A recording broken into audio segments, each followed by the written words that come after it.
Welcome, fearless viewers, to another chilling tale from our realm of horror. Tonight, we delve into the darkest corners of the human psyche, where shadows lurk and fear reigns supreme.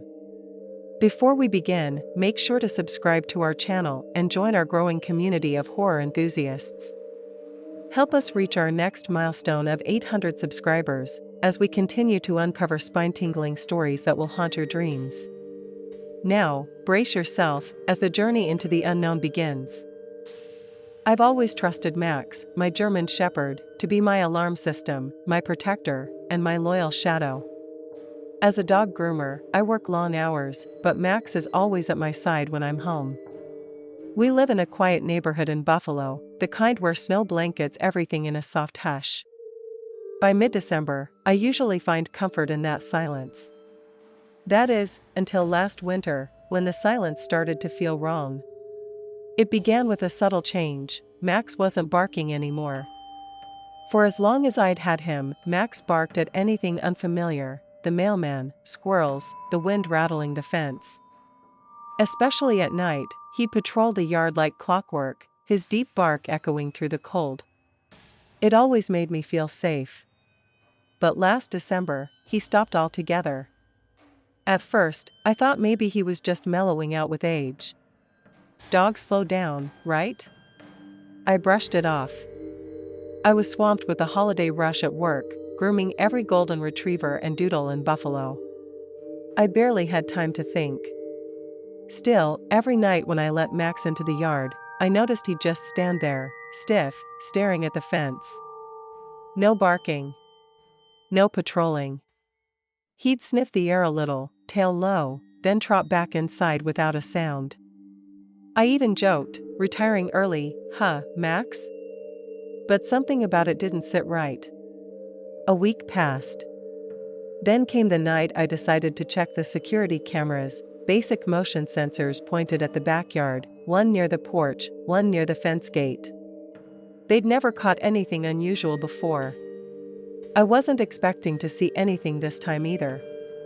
I just wanted to see if Max had been reacting to something I couldn't hear. It was a little past 11 when I pulled up the footage on my laptop. The live feed showed the yard covered in snow, flakes falling in heavy silence. I yawned and scrubbed through the last few nights' recordings. That's when I saw it. 2 nights ago, just after midnight, the motion sensor had triggered. A figure stepped into frame, a man I'd never seen before. My heart nearly stopped. He moved slowly toward the fence, crouched low like he was trying to stay hidden. He paused in the far corner, exactly where Max usually barked the most. Then he crouched down and reached something through the fence. Max appeared almost instantly on screen, wagging his tail. I watched, horrified, as he approached the stranger. The man extended his hand. Max sniffed it, and then ate something out of it. The footage ended with the man disappearing into the dark. My brain struggled to catch up. Someone had been in my yard, feeding Max. I tried to rationalize it. A friendly neighbor? Someone tossing treats over the fence? But none of it made sense. Not this late. Not this sneaky. The next morning, I took Max straight to the vet. I didn't say much, just that he'd been acting strangely and I wanted to make sure he was okay. When the vet returned, she looked uneasy. "There's a sedative in his system," she said. "A mild dose. Not enough to hurt him, but enough to keep him calm." My stomach dropped. "What kind of sedative?" I asked. She rattled off a few names, mostly veterinary-grade tranquilizers used during minor surgeries. I barely heard her. My mind was already back at the video, picturing that man crouched at the fence, feeding Max while I slept inside, completely unaware. This wasn't random. That night, I couldn't relax. I replayed the video over and over. Who was he? What was in the bag? Why Max? Why me? Around midnight, I got my answer. I'd turned off the lights and sat in the dark living room, the laptop glowing on the table beside me. Max snoozed at my feet. The live feed showed the yard again, still, silent, covered in fresh snow. Then the motion sensor went off. My heart jumped. The screen flickered. The same man. He moved faster this time, heading straight to the corner of the fence. In his hand, I saw a small white bag, the kind you get from a pharmacy. He reached through the fence again. But Max didn't go to him this time. I grabbed my phone, hand shaking, and hit the switch for the porch floodlights. The yard lit up instantly. The man froze. His face was fully visible, older, maybe late 60s, thin wiry hair. He looked straight at the camera. What scared me most wasn't the fact that he was caught. It was his expression. He wasn't startled or angry. He was calm. Completely calm. Like he didn't mind being seen at all. Then he turned and ran. I called the police immediately. They arrived half an hour later, their lights flashing across the snow. I showed them the footage. My voice trembled as I explained everything. Officers searched the yard and the surrounding streets, but he was long gone. One of them stayed behind. "You said he fed your dog a sedative?" he asked, reviewing the video again. "Yeah. That confirmed it," I said. He nodded. "Probably trying to quiet the dog to get into the yard. Maybe break into the house. People do some strange things." They filed a report, but that was all they could do.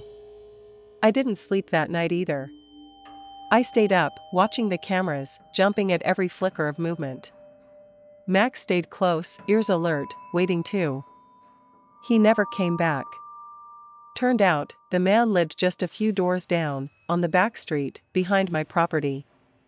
I'd never seen him. Never even noticed the house.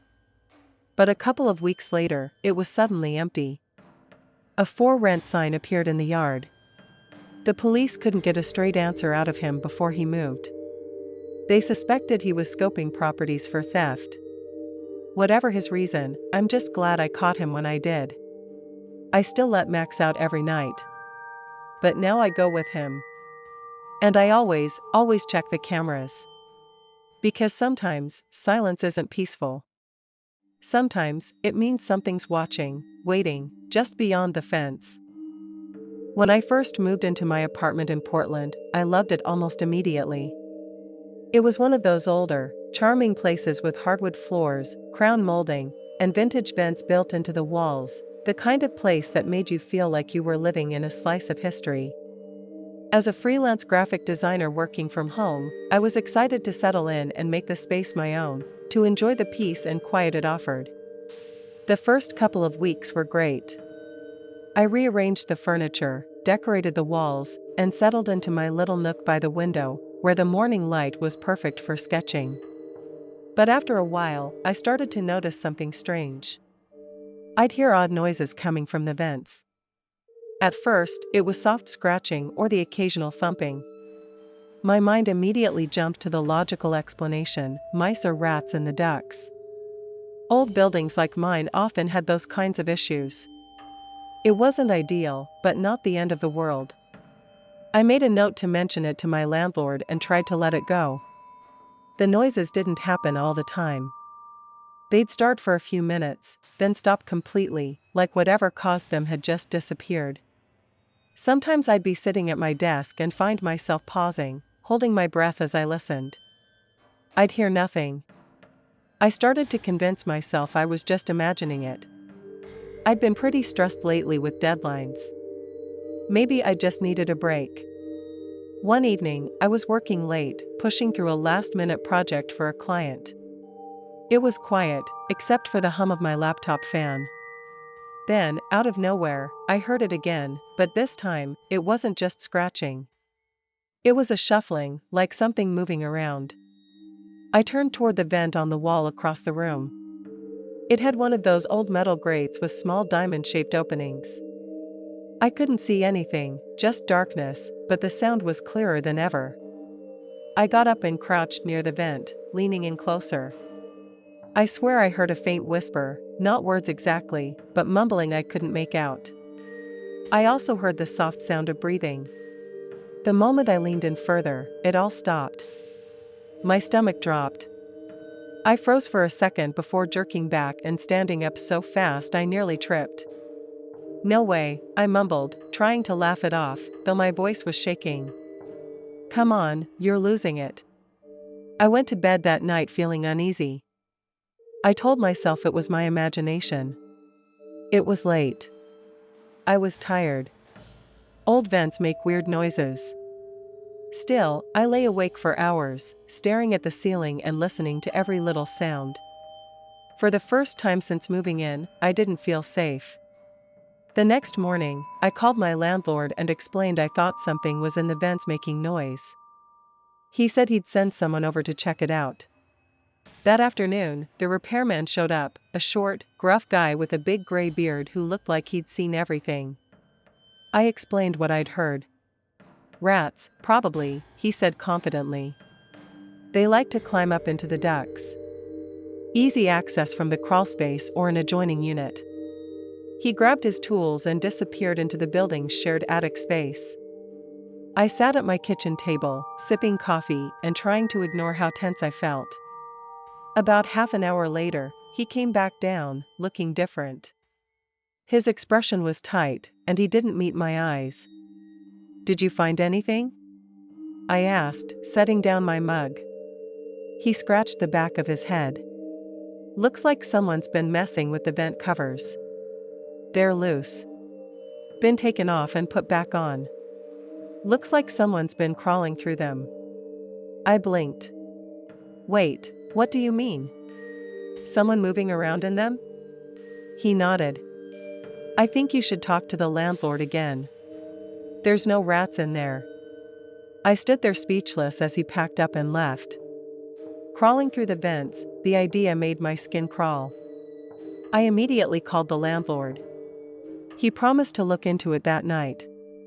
But I couldn't shake the image from my mind, someone squeezing through those dark ducts, moving through the walls. By the next day, I still hadn't heard anything. I decided to investigate myself. I went to the apartment next door, the one on the other side of my bedroom wall. It had always been empty, no lights, no noise. I'd never really paid attention to it. I knocked on the door. No answer. It was so unused, the door itself was dusty. I pressed my ear against it. Silence. That night, the sounds came back. I was on the couch when I heard it again, a shuffling, a soft thud, and then breathing. I turned off the TV. The apartment fell deathly quiet. The noise was coming from the vent near the floor. I grabbed a flashlight from the kitchen drawer and slowly crept up to it. I shined the beam into the darkness. At first, all I saw was dust and the faint outline of metal tubing. But as I moved the light around, something caught my eye, a glint, a reflection off an eyeball. I stumbled back so fast I fell onto the floor. The flashlight clattered beside me. I grabbed it again and shined it toward the vent. Nothing. Whoever it was, they were gone. I didn't sleep that night. I pushed my couch up against the vent and left every light in the apartment on. First thing in the morning, I called the police. I told them someone had been sneaking through the vents and watching me. I must have sounded like a lunatic, but I didn't care. When the police showed up, they went into the attic and checked the vent system thoroughly. They were up there for over an hour before coming back down. One of the officers asked me to sit down. They found signs someone had been moving through the vents and said it looked like they were accessing them from the adjoining unit. I swallowed hard. "Which unit?" I asked, though I already knew. "The apartment next door," he said. The landlord confirmed it's been vacant for months. The police launched an investigation and managed to track down the man responsible. Much to my shock, it was my neighbor from across the hall. He had been sneaking into the vacant apartment and crawling through the vent system, using it to watch me. They found small holes drilled into the vent covers, just big enough to see through. The man was arrested, but I couldn't stay there anymore. I packed my things and moved out as soon as I could. Even now, I can't sit near vents without looking at them nervously. I avoid older buildings altogether. I know it sounds paranoid, but once you realize someone's been watching you in your home, in your most private moments, it changes everything. The truth is, you never know who might be watching, and sometimes, they're much closer than you think.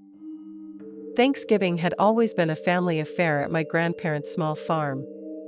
As a teenager, I found the gatherings increasingly boring. I wasn't interested in listening to the adults talk about things I found dull. After an early Thanksgiving dinner, I was feeling restless. I told my parents I was going to wander around the property for a bit. I just wanted some time to myself outside the house. Eventually, I arrived at the old barn. My grandparents didn't use it much anymore, it was mainly used for storage. The barn door was old but surprisingly easy to open. They never locked it, since there wasn't anything valuable inside, at least as far as I knew. Inside, it was pitch black, so I used my phone's flashlight to light up the area. As I turned it on, the beam illuminated tons of old tools and cobwebs clinging to the rafters. I was starting to enjoy myself a bit. It was kind of fun and spooky exploring the old barn. On a workbench lay a small hatchet. It was old and rusty, covered in what appeared to be dried blood. There weren't any animals on the farm anymore, but I remembered how my grandparents used to butcher their own animals. Because of that, it didn't feel unusual to see such a tool there, though the blood made me uneasy. I kept exploring and eventually made my way up the stairs to the loft. It was mostly just old hay up there. I was about to head back down when I stepped on something hidden underneath the hay. As I moved some to the side with my foot, what I discovered nearly made me tumble down the stairs. Staring blankly at me were the empty eye sockets of a long-dead corpse. I ran back to the house, interrupting everyone's conversation and screaming about what I had found.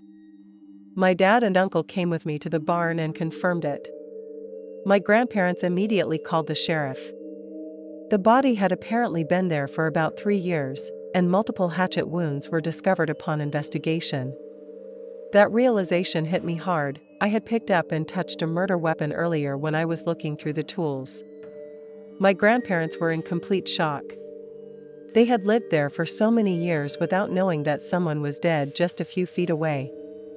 They couldn't identify the body beyond saying it was a man. The investigation dragged on, but no leads ever surfaced, and to this day, nobody knows who killed him or why. Thanks for sticking around till the end. If you enjoyed the story, don't forget to give the video a like and leave a comment with your thoughts. And if you haven't already, hit that subscribe button and turn on notifications so you never miss a terrifying tale. See you in the next one.